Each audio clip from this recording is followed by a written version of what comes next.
श्री राम राम राम नमस्कार। Education system Bihar में आपका स्वागत है। आज के इस वीडियो में बात करने वाले हैं बिहार अमीन के बारे में। वीडियो को शुरू करने से पहले एक नज़र सुर्खियों पर। आज का हेडलाइन है बिहार अमीन काउंसलिंग, तो इस पर बात करने वाले हैं। उसका आगे देख लीजिए, बिहार अमीन अभ्यर्थियों के लिए जरूरी बातें देखने वाले हैं।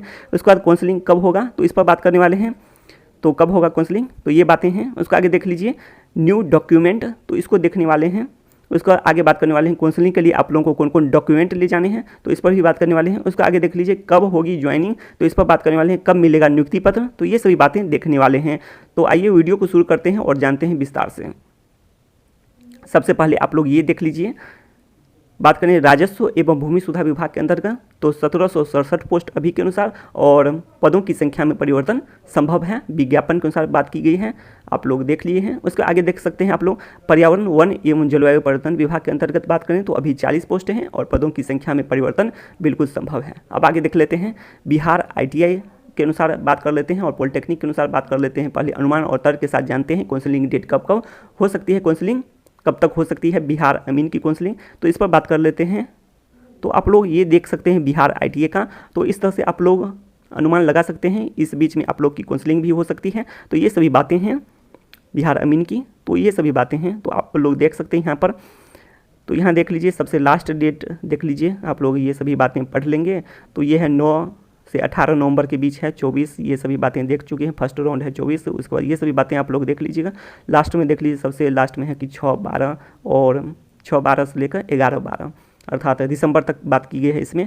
और इधर आप लोग देख सकते हैं कि यहाँ पर दिया गया है, बीच में कुछ गैप भी है, 6 दिन का है, तो इसमें कुछ नहीं होने वाला है। उसको आगे देख लीजिए, उसका यहाँ पर देख सकते हैं आप लोग, तो यहाँ है पॉलिटेक्निक का भी वही आसपास में है, काउंसलिंग का डेट है। तो ये हो सकता है कि इस बीच में भी जारी हो सकता है काउंसलिंग डेट बिहार अमीन का भी। तो इससे आप लोग तर्क और अनुमान लगा सकते हैं कि पर्व भी समाप्त हुए हैं, तो आप लोग को इसके बाद आप लोग की काउंसलिंग हो सकती है इस बीच में भी। तो ये उम्मीद की जा रही है, लेकिन आप लोग ऐसे भी सोच सकते हैं कि ये सभी जो है काउंसलिंग प्रक्रिया समाप्त होने के बाद भी हो सकता है। जैसे कि समाप्त की बात करें तो लास्ट में 11/12 को होगा। तो ITI और पॉलिटेक्निक के अनुसार बात करें तो ITI का लास्ट में है, तो 11 दिसंबर को समाप्त है, और पॉलिटेक्निक की बात करें तो 30 नवंबर को समाप्त है। तो आप लोग इस तरह से कुछ अनुमान लगा सकते हैं। और गैपिंग तो कुछ है नहीं काउंसलिंग में, क्योंकि आप लोग यहाँ देख सकते हैं इसका सेकेंड राउंड स्टार्ट है, और इधर भी वही बात है, 25 के बाद 26 से इसका स्टार्ट है सेकेंड राउंड। तो कुछ गैपिंग नहीं है खास। तो आप लोग इस तरह से अनुमान लगा लीजिए कि 11 दिसंबर, तो दिसंबर में काउंसलिंग की उम्मीद ऐसे भी की जा सकती है। उसके बाद थोड़ा सा और भी सोच लेते हैं और विचार कर लेते हैं, तो आप लोग इस तरह से भी अनुमान और तर्क लगा सकते हैं कि तर्क के साथ आप लोग जान सकते हैं। राजस्व कर्मचारी की जो खबर मिली थी आप लोग देखे भी होंगे, तो ये सभी खबर के अनुसार आप लोग कुछ इसमें भी अनुमान लगा सकते हैं कि इसमें दिसंबर जा सकता है। और यहाँ भी आप लोग देख लिए दिसंबर जा सकता है, तो दिसंबर में भी काउंसलिंग की उम्मीद बन रही है। और अभी भी बीच में हो भी सकता है, लेकिन थोड़ी सी संभावना कम है, लेकिन हो भी सकता है। लेकिन दिसंबर में ज़्यादा उम्मीद की जा सकती है कि दिसंबर में काउंसलिंग हो। और बहाली प्रक्रिया की बात करें तो काउंसलिंग के बाद आप लोग जानते हैं 1 महीने तक आप लोग मान के चलिए कि डॉक्यूमेंट वेरिफिकेशन ये सभी होते हैं प्रोसेस। तो जनवरी से मार्च के बीच में इस अनुमान और तर्क के साथ बात करें तो बहाली प्रक्रिया और काउंसलिंग की प्रक्रिया, तो काउंसलिंग की प्रक्रिया दिसंबर में होने की संभावना बन रही है। वैसे आप लोग अभी भी उम्मीद रख सकते हैं, हो सकता है साथ साथ हो जाए। तो ये सभी बातें निकल कर सामने आ रही हैं। उसको आगे देख लीजिए, तो बिहार अमीन अभ्यर्थियों के लिए अच्छी खबर होगी यदि अभी भी हो जाए। तो ये सभी बातें हैं, क्योंकि पर्व भी समाप्त हो चुके हैं।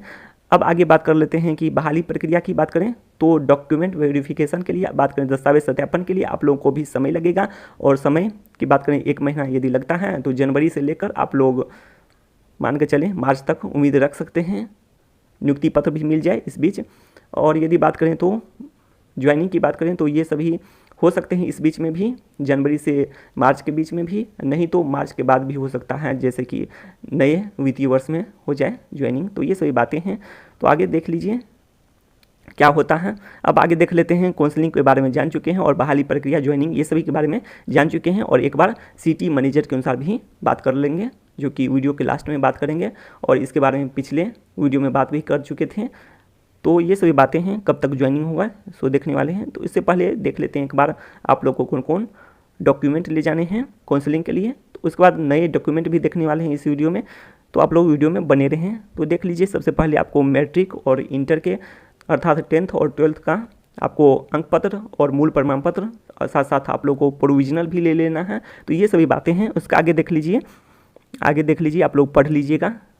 तो ये सभी बातें हैं, आप लोग पढ़ लीजिए। यदि आप लोग ग्रेजुएशन किए हैं तो उसका भी रख सकते हैं आप लोग, मार्कशीट, अंक पत्र और प्रमाण पत्र। तो ये सभी बातें हैं। उसके बाद आगे देख लीजिए, तो ये सभी बातें हैं जैसे कि आप लोग जो किए हैं उसका भी रख लीजिएगा। उसके बाद आपको लास्ट जहाँ से किए हैं, तो जहाँ का आपका लास्ट का शैक्षणिक योग्यता है, तो वहाँ का आप लोग का बात करें तो चयनित प्रमाण पत्र भी लगेगा। तो ये सभी बातें पिछले कई वीडियो में कर चुके हैं, तो इस पर नहीं बात करेंगे चयनित के बारे में, चयनित प्रमाण पत्र के बारे में। उसको आगे देख लीजिए, निवासी होने का भी प्रमाण पत्र लगेगा, निवासी, इनकम, उसके बाद जाति, तो ये सभी लगने वाला है कैटेगरी के लिए, आपको EWS के लिए। उसके बाद आपको ये सभी कहाँ का होना चाहिए, तो ये सभी बातें आप लोग देख लीजिए। पहले CO लेवल पर बनता था, अब है RO लेवल पर, उसको SDO पर, उसके बाद DM पर, ये लेवल पर बनते हैं। उसको आगे देख लीजिए। फ़ोटो की बात करें तो फ़ोटो में आपको फ़ोटो भी रखना है, जो आपका एडमिट कार्ड पर था फ़ोटो, तो वही फ़ोटो, तो आप लोग समझ गए होंगे कि ऑनलाइन जो आप लोग आवेदन किए हैं तो वो भी फ़ोटो रखना है आप लोग को।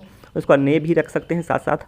तो ये सभी बातें हैं। उसका आगे देख लीजिए, यहाँ पर देख लीजिए आपको डॉक्यूमेंट में, तो अन्य डॉक्यूमेंट की बात करें तो यहाँ पर आप लोग को आधार कार्ड, उसका फ़ोटोकॉपी, तो ये भी रखना है साथ में। तो आधार कार्ड रख लीजिएगा आप लोग। उसके बाद आधार कार्ड का देख लीजिएगा, नेम और डेट ऑफ बर्थ आपके डॉक्यूमेंट से मैच है या नहीं है। उसके बाद आपको साथ में पैन कार्ड भी रख लेना है। तो ये सभी बातें निकल के सामने आई है। पैन कार्ड है तो रख लीजिए। उसको आगे देख लीजिए, यहाँ पर बिहार अमीन का जो एडमिट कार्ड है उसका प्रिंट, जिस पर आप लोग परीक्षा दिए हैं, तो वो भी रखना है साथ में। उसके बाद आपको एडमिट कार्ड के बाद आप लोग देख लीजिए, यहाँ पर CLC भी लगेगा, CLC और माइग्रेशन, तो इसकी ज़रूरत इसमें कम है, नहीं भी है, तो यहाँ पर आप लोग रख सकते हैं। लास्ट क्वालिफिकेशन का रख लीजिएगा तो अच्छी बात है। उसके बाद आगे देख लीजिए, यहाँ पर प्रोविजनल सर्टिफिकेट की बात कर चुके हैं। उसके बाद आगे देख लीजिए, यहाँ पर दहेज, तो दहेज पर भी, दहेज मेल के लिए है, तो इस पर भी बात कर चुके हैं। तो ये सभी बातें हैं, तो इस पर नहीं बात करेंगे ज़्यादा। तो ये लग भी सकता है, बिहार के अन्य जॉब की तरह बात करें तो लग भी सकता है दहेज संबंधी, तो ये लग भी जाए और नहीं भी लगे, तो इस पर ज़्यादा बात नहीं करेंगे। ये तो आने वाला समय, काउंसलिंग के समय पता चलेगा आप लोग को। उसको आगे देख लीजिए आप लोग, यहाँ पर अमीन का एप्लीकेशन, तो ये बाद में ज्वाइनिंग के समय में लग सकता है दहेज संबंधी। उसके बाद आगे देख लीजिए, अमीन एप्लीकेशन फॉर्म भी हार्ड कॉपी आप लोग को रखनी है। इसके लिए हार्ड कॉपी का बहुत सारे अभ्यर्थियों से पूछा जाता है कि हार्ड कॉपी जिसके पास नहीं है तो वो क्या करें, तो उसको इंतज़ार करना होगा। आपको लिंक एक्टिवेट होगा हार्ड कॉपी के लिए, ज़्यादा उम्मीद है, नहीं होगा तो आप लोग कांटेक्ट करेंगे बोर्ड से, तो लिंक एक्टिवेट होगा। और जिनका खो गया है उस पर बात कर रहे हैं, गायब है उसके बारे में, और जिसके पास है तो उसको हार्ड कॉपी का प्रिंट, हार्ड कॉपी वही हो गया। और जैसे कि आप लोग के पास यदि होगा सेव तो उसका प्रिंट भी करवा लीजिए, वही हुआ हार्ड कॉपी। उसको आगे देख लीजिए, रैंक कार्ड, हाँ यही नया है डॉक्यूमेंट में, तो यह है रैंक कार्ड भी आप लोग, जैसे स्कोर कार्ड जो रिजल्ट आया है तो उसका भी आप लोग प्रिंट करवा लीजिए, तो वो भी लगने वाला है। तो ये सभी बातें हैं। उसके बाद आपको ज्वाइनिंग के समय में मेडिकल भी लग सकता है, तो मेडिकल सर्टिफिकेट, तो ये सभी बातें ज्वाइनिंग के समय में हैं। और दहेज संबंधी बातें भी ज्वाइनिंग के समय में लगने वाला है, और लग भी सकता है, नहीं भी लग सकता है, ये सभी बातें हैं। उसके अलावा कैरेक्टर की बात करें तो चयनित प्रमाण पत्र भी लग सकते हैं बाद में। ये तो है, अभी की बात करें तो ये आप लोग देख रहे हैं, तो ये लास्ट क्वालिफिकेशन के अनुसार बात कर रहे हैं, और बाद में अलग भी लगने वाला है चयनित प्रमाण पत्र। तो ये सभी बातें हैं, आप लोग जान चुके होंगे। तो ये सभी बातें हैं, आप लोग यहाँ पर देख लीजिएगा। तो यहाँ पर आप लोग देख लीजिए क्या है, यहाँ पर क्या कहा गया है। तो ये सभी बातें पिछले वीडियो में बात कर चुके हैं कि, तो यहाँ भी बात कर लिए हैं। अब इसमें प्रोजेक्ट, तो यहाँ पर देख लीजिए ये सभी बातें हैं। तो यहाँ पर क्या है, सिटी मैनेजर के अनुसार बात किए हैं। तो इसमें तो सिटी मैनेजर में आप लोग देख सकते हैं, यहाँ पर विज्ञापन में क्या दिया गया है। तो विज्ञापन में आप लोग देख लीजिए, मई 2020 में विज्ञापन आया था, परीक्षा दिसंबर में हो गया था, उसका रिजल्ट जनवरी में, 1 महीने के अंतराल में है। तो ऐसे में आप लोग डॉक्यूमेंट में भी देख सकते हैं, वेरिफिकेशन दस्तावेज सत्यापन भी 1 महीना के अंतर में हो चुका था। तो ये सभी बातें हैं। तो ऐसे में आप लोग अनुमान लगा सकते हैं कि यदि ऐसा होता है तो आप लोग को शुरू हो जाएगा इस बीच में ही। तो ऐसा होता है तो इस बीच में भी काउंसलिंग प्रक्रिया शुरू हो सकती है। उसको आगे देख लीजिए, नियुक्ति पत्र के लिए, तो यहाँ पर जो प्रक्रियाएं देख सकते हैं, यहाँ पर 7 महीने के बाद भी अभी तक पूरा नहीं हो सका है, यह भी खबरें मिली थी। तो ये सभी बातें हैं 7 महीने के बाद, जिस समय ये वीडियो बनाए थे उस समय की बात कर रहे हैं, तो उस समय तक नहीं पूरी हुई थी। तो ये सभी बातें हैं। तो ऐसे में आप लोग समझ सकते हैं कि, और उस समय में 7 महीना हुआ था। तो ये सभी बातें हैं। तो ज्वाइनिंग और ज्वाइनिंग लेटर की बात करें तो आप लोग को ऐसे में समझ सकते हैं कि आप लोग को ऐसे भी बता दिए हैं कि दिसंबर में शुरू होता है, तो ये हो सकता है कि नए वित्तीय वर्ष में चला जाए, जैसे कि अप्रैल हो गया तो उसमें भी जा सकता है नियुक्ति पत्र या फिर ज्वाइनिंग के बाद। तो ये सभी बातें हैं निकल कर सामने आ रही हैं। तो आप लोग शिक्षा से संबंधित तमाम जानकारी के लिए सब्सक्राइब करें एजुकेशन सिस्टम बिहार।